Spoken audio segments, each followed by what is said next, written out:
5:55 p.m. on Valentine's Day, February 14, 2020. My name is Bill McCamley. I am the Secretary of the Workforce Solutions Department here in New Mexico with a work update for you. So I've been putting in a lot of time here at the legislative session.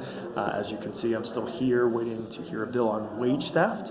Right now, our department has responsibility for enforcing laws regarding minimum wages. So for instance, if you make the state minimum wage, which now is $9 an hour, or a minimum wage in the local city that you're at that might be higher, if you're not paid that by an employer, it is up to our department to investigate the situation, and if you're owed money, get that money from you from an employer.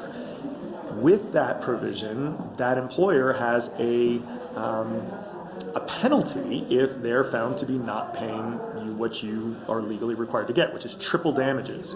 So they have to pay you what you get plus again, plus again.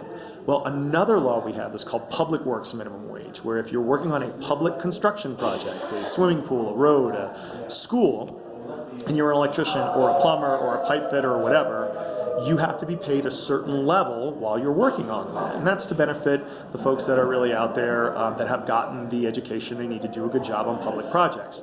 If you're not paid those levels, however, there's no real disincentive for you. There's no penalty. And so what we're trying to do right now, I'm waiting for a bill to change that.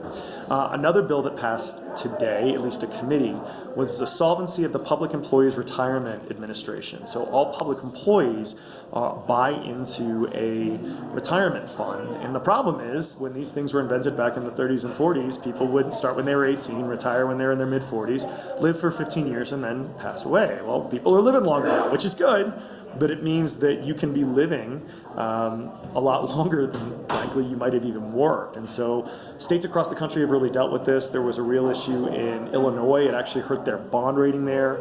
Other places like West Virginia, Michigan, Wisconsin have moved to more 401k, where you don't get a defined benefit. You only get what the stock market kind of does that year. If it does well, you do okay. If it doesn't, you don't. And we want to make sure that folks that come to work for the state government really know that they've got a great retirement package. It's a great way to recruit people into the government. It's a great way to keep people in state government. And so that just passed a committee. It'll be going to the House floor. It already passed through the Senate. And hopefully that gets through in the next couple of days. The disappointment was a couple of days ago, the cannabis for adult use proposal that the governor was supporting, and so was I, failed in a Senate committee the other day. For those of you that watch these on a regular basis, I've been working on this since 2014. It's just good public policy. People are doing this anyway. In Colorado and Washington, teen use actually goes down. My take on that is because the biggest demographic increase that happens is with baby boomers.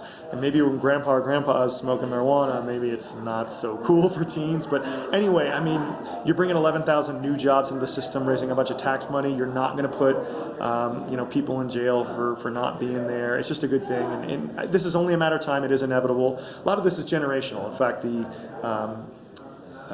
Albuquerque Journal did a poll on it the other day, and they found that between 18 and 49-year-olds, I think like over 70% of people supported it. It's where you get to the older demographics that gets a little bit more even. And so this is going to happen. It's just frustrating that it's not going to happen this year.